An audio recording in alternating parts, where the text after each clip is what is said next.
মুসলমান ইমানদার আল্লাহ পাকের গোলাম, দুনিয়ার হায়াতে জিন্দেগির ভিতরে তোমার আমার জিন্দেগির দিকে তাকায় দেখো, হায়াতের জিন্দেগির দিকে। কারো বয়স হয়ে গেছে 80, কারো 50, কারো 30, কারো 40, কারো 10। আল্লাহ পাকের বান্দারা কারো 90 হয়ে গেছে, কারো 70-এর কোঠায় গেল। এসান নামাজ পইরা খাওয়া দাওয়া কইরা বালিশাতে মাথা রাইখা তোমাদের একটু বুঝাবেন রহমত। সারা জিন্দেগি তো আমি আমল নামার দিকে তাকাইলাম, আমল নামার দিকে তাকায় দেখবেন গুনাহ কি পরিমাণ আছে আর নেকি কি পরিমাণ। তাকায় দেখবেন, ভালো করে জাস্টিফাই করে বিবেকের জ্ঞান দিয়ে দেখবেন, উপলব্ধি করবেন, অনুধাবন কইরা দেখবেন রিজাল্ট বের হয়ে আসবে। আমার জিন্দেগির আমল নামার মধ্যে তো গুনার পরিমাণ বেশি। এরি আল্লাহ পাকের গোলাম, এক জাররা পরিমাণ গুনাহ নিয়ে যদি কেউ কবরে গিয়ে ঘুমাও, ডান পাশের মাটির কঠিন চাপ কবরে, বাম পাশের কবরের কঠিন মাটির চাপ সহ্য করার ক্ষমতা কিন্তু তোমার আমার কারণে মুসলমান। এই জন্য আমার মালিক তোমাকে আমাকে এত সুন্দর করে বানাইলেন, আশরাফুল মাখলুকাত মানুষ হিসাবে কবুল করলেন। আল্লাহু আকবার। আরে মুসলমান ইমানদার আল্লাহ পাকের গোলাম, জাহান্নামের আগুনে জানাইবার জন্য বানানো নাই। মালিক তোমারে আমার এত আদর করে সুন্দর করে বানাইছেন তার ইবাদত করার জন্য, আর বিনিময় দিবে জান্নাত। এরপরও মুসলমানের সন্তান হইয়া নফসের তাকাযায় পয়রা, নফসের গোলামি কইরা গুনার বোঝা নিয়া কবরে যাও, আর কবরে তো আযাব হবে, আসর ময়দানে উঠবা। গোটা জিন্দেগির আমল নামার হিসাব কিতাবটা কিন্তু নেওয়া হবে। প্রত্যেকটা মানুষের নর এবং নারী, যুবক, বৃদ্ধা, বাল-বনিতা, সর্বশ্রেণীর মুমিনদের গলার ভিতরে আমল নামাটা লটকায় দেওয়া হবে। 60 বছর 70 বছরের আমল নামাটা লটকায় দেওয়া হবে। আল্লাহ পাক নিজেই ঘোষণা করবেন, ইকরা কিতাবাকা কাফা বিনাফসিকা ইয়াউমা আলাইকা হাসিবা। এ বান্দা, আজকে ফেরেশতাদের পাঠ করে শোনানোর কোনো প্রয়োজন নাই।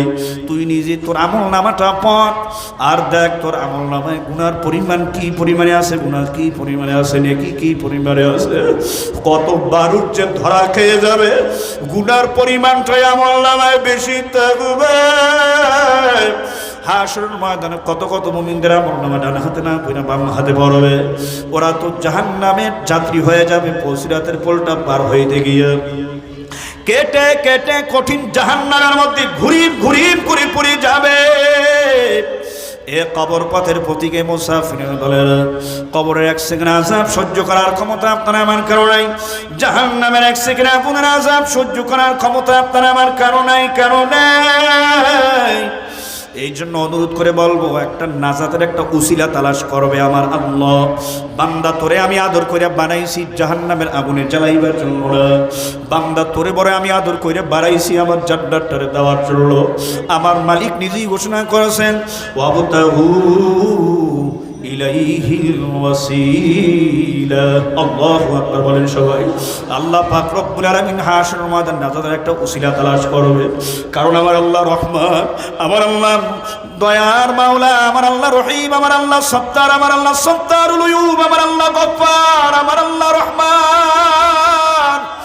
আমার মালিক বান্দা বান্দীদেরকে নাজাত দেওয়ার জন্য, জাহান্নামের আগুন থেকে মুক্তি করার জন্য, মুক্ত করার জন্য নাজাতের একটা উসিলা তালাশ করবেন। আমার আল্লাহ পাকের বান্দারা ভালো করে শোনার চেষ্টা করেন।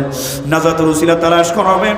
ছোট্ট একটা নেক আমলের বিনিময়ে মাওলা তোমার আমার মাফ করে জাহান্নাম থেকে মুক্ত কইরা জান্নাতের মেহমান বানায় দিবেন। আল্লাহু আকবার বলেন সবাই। আজকে এই জামিয়া তালিবিয়া মাদ্রাসা কোরআনের মাহফিল, এটা বিশাল বড় একটা নিয়ামত। এখন যদি বুঝে না আসে হাসরের ময়দানে বুঝবা। আল্লাহু আকবার, আল্লাহু আকবার। সত্যি সত্যি মাদ্রাসা উলামা ইকরাম তালিম কিয়ামতের মাঝে তোমার আমার নাজাতের উসিলা হয়ে যাবে। আল্লাহু আকবার বলেন সবাই। এই ইমানদার মর্দে মুজাহিদ মুমিন মুসলমান ভাইরা রে আমার, হযরত ওমর রাদিয়াল্লাহু, আবু বকর সিদ্দিক রাদিয়াল্লাহু তাআলা আনহু, তিনি পথ চলতেছেন সাথীদের নিয়ে। হঠাৎ করে একটা যুবক কান্না করে আয়েশা ডাক দিয়া বললেন, আমিরুল মুমিনিন উমর, আমিরুল মুমিনিন আবু বকর, কে ছেলে, কি তোমার পরিচয়, তোমার বাসা কোথায়, বাড়ি কোথায়? হুজুর আমার বাড়ি এই মহল্লায়, আমি আপনার এই রাষ্ট্রের একজন নাগরিক, আমি আপনার এই রাষ্ট্রের একজন অধীনস্থ নাগরিক। হুজুর রাস্তার পাশে তাকায় দেখেন আমার আব্বা দুনিয়া থেকে বিদায় নিয়ে কবরের যাত্রী হয়ে যাবে। ওই খাটের ভিতরে যে লাশ রাখা আছে, ওই লাশটা আমার আব্বার লাশ, ওই মাইয়েরটা হলো আমার আব্বা। আমার তো মনে চাইলাম আমিরুল মুমিনিন আবু বকরকে দিয়ে জানাজা নামাজ পড়ায় আমার আব্বাকে কবরে রাখবো, হুজুর আমার মনের আশা পূর্ণ করেন, হুজুর চলেন। আপনার ব্যবস্থা থাকলেও মেহেরবানি করে আমাকে বেয়াদবি মাফ করে একটু সময় দিয়ে আমার আব্বা জানাজাটা পড়ায় দিন, হুজুর আমি ধন্য হব, আমি চিরকৃতজ্ঞ হব। আমিরুল মুমিনিন আবু বকর সিদ্দিক রাদিয়াল্লাহু তাআলা আনহু তিনি তৈয়ার হয়ে গেলেন, বললেন যে সবাই কাতা সোজা করো। সাহাবায়ে কেরাম কাতা সোজা করলেন, সাধারণ মুসল্লিরা কাতা সোজা করলেন। আমিরুল মুমিনিন আবু বকর এবার জানাজা নামাজটা পড়ায় দিবে। এ কবর পথের পথিক, এ টাকার মালিক, গাড়ির মালিক, বাড়ির মালিক, আমার ভাইয়ের কি নিয়া কবর দিকে রওনা। এই তো গতকালকেও কামরাঙ্গীর চরের একজন ধনী মানুষ, বিশিষ্ট ব্যবসায়ী এবং ধর্ম অনুরাগী আল্লাহর আলেম ওলামা, তালিম, মসজিদ মাদ্রাসার ওলামায়ে কেরাম অত্যন্ত মহব্বত করতেন। আমাদের ভাতিজা রাকিব আলম আশরাফির আব্বা আজকে দুনিয়ার মধ্যে নাই, গতকালকে বিদায় নিয়ে কবরের বাসিন্দা হয়ে গেল। আমি যখন লাশটা এক নজর দেখার জন্য গেলাম, তাকায় দেখি বাড়ির সামনে ব্যবহৃত গাড়িটা পইরা রয়েছে। তাকায় দেখলাম 6 তলা 5 তলা 4টা বাড়ি পইরা রইছে। বাড়ির ছাদে দিছে লাশ রাখা, কিছুক্ষণ পর কবরের যাত্রী হবে, কবরের ঘরের যাত্রী হবে। মনটার সাথে সাথে আমার নাড়া দিয়ে দিলাম, নিজের বুঝাইল, ওরে বোন কার জন্য গাড়ি করলা, কার জন্য বাড়ি করলা? আরে জীবনের এই শক্তি মেধা সঞ্চয় কইরা ব্যয় করলা সব কিছু, আজকে তুমি খালি হাতে চইলা যাবা মুসাফির, কিছুই তো তোমার সঙ্গে আর যাবে না। ছেলে দুইটা দৌড়ে আসছে, হুজুর আব্বাজান দুনিয়ায় নাই।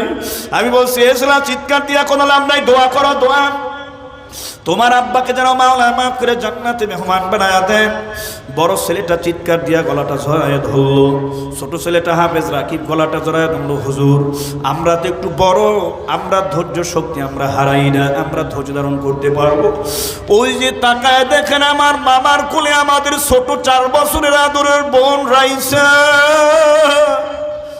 ওরে কোনোভাবেই বুঝাইতে পারি না আব্বা জান নাই।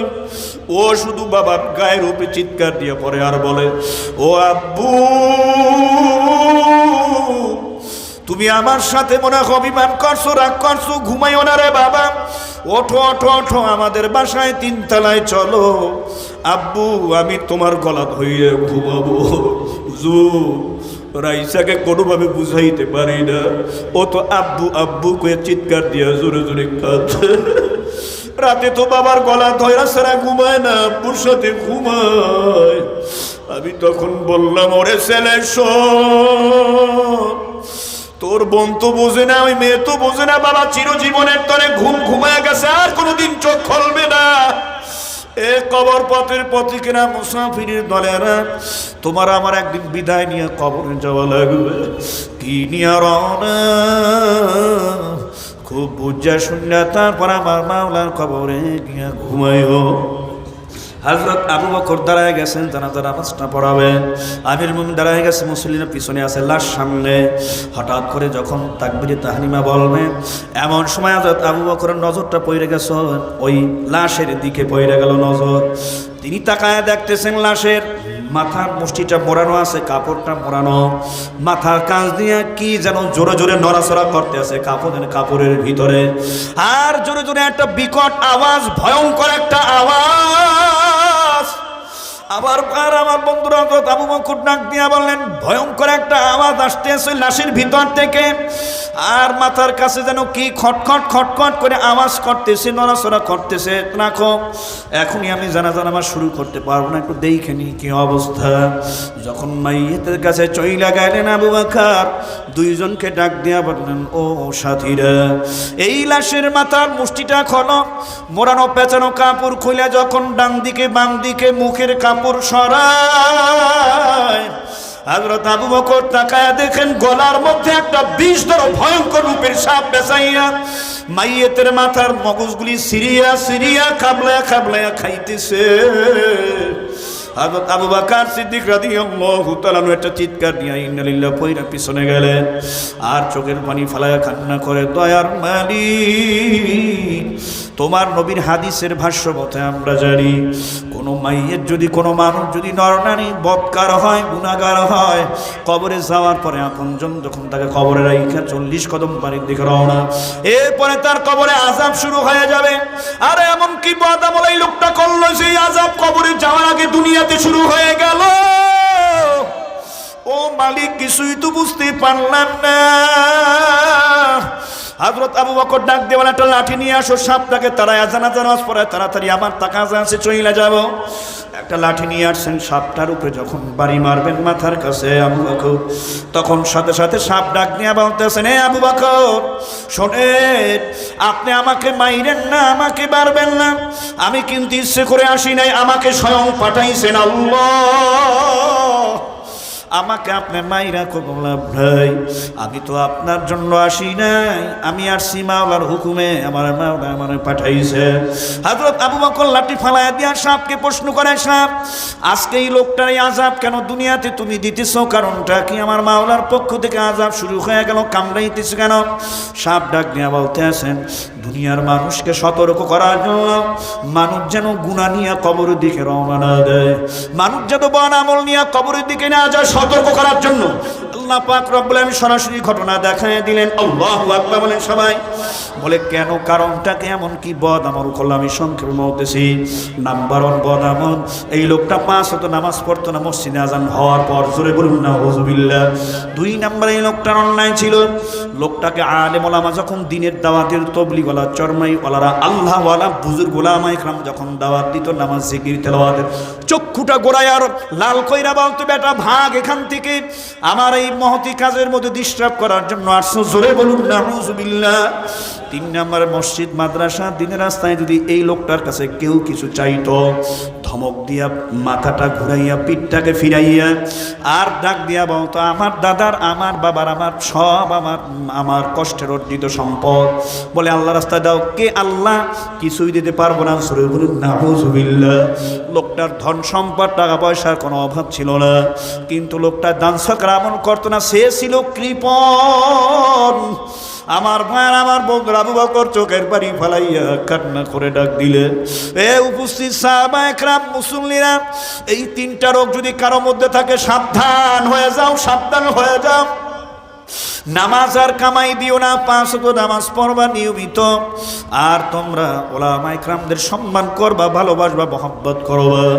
3 নাম্বার আমলটা ভালো কইরা করবা, ওয়া আনফিকু মিম্মা রাযাকনাকুম মিন ক্বাবলি আন ইয়াতিয়া আহাদাকুমুল মাউত ফায়াকুলা রাব্বি লাউলা আখরতানি ইলা আজালিন করিব